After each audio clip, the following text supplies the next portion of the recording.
जी प्यार से कहना था निरंकार जी सात संगत दासी एक निरंकारी गीत बोलने जा रही आशा हो प्रवान करना।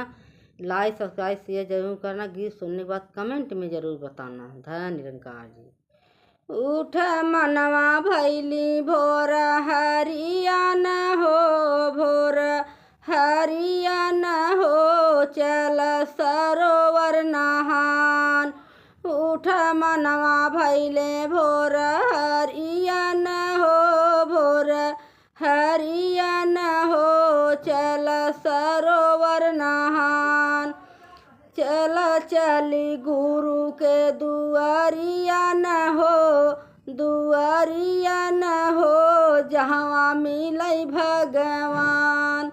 चल चली गुरु के दुआरिया न हो दुआरिया न हो जहाँ मिलै भगवान। कण कण बासी हरि जी के तू ही जान ल कण कण वासी हरि जी के तू ही जान ल।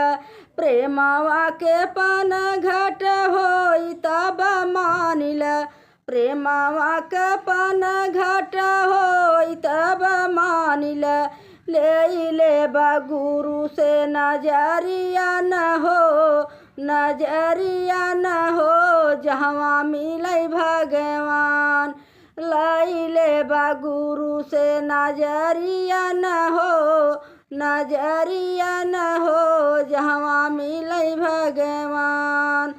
चल चली गुरु के दुआरिया न हो दुआरिया न हो जहाँ मिलै भगवान। भारी कृपा करैया जसत गुरु मायरिया भारी कृपा करैया जसत गुरु मायरिया। भगतन के जग बीच बनहि तकरिया भगतन के जग बीच बनहि तकरिया। प्रेमवा कै जोले ला रसरिया न हो रसरिया न हो जहाँ मिलै भगवान।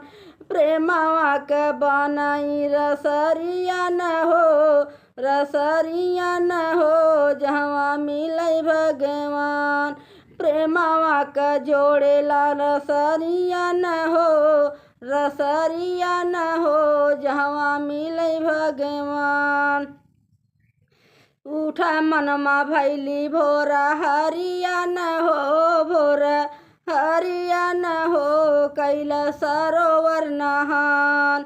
मूर्ति पावन गुरुद्वारे बनी जल बतिया मूर्ति पावन गुरुद्वारे बनी जल बतिया।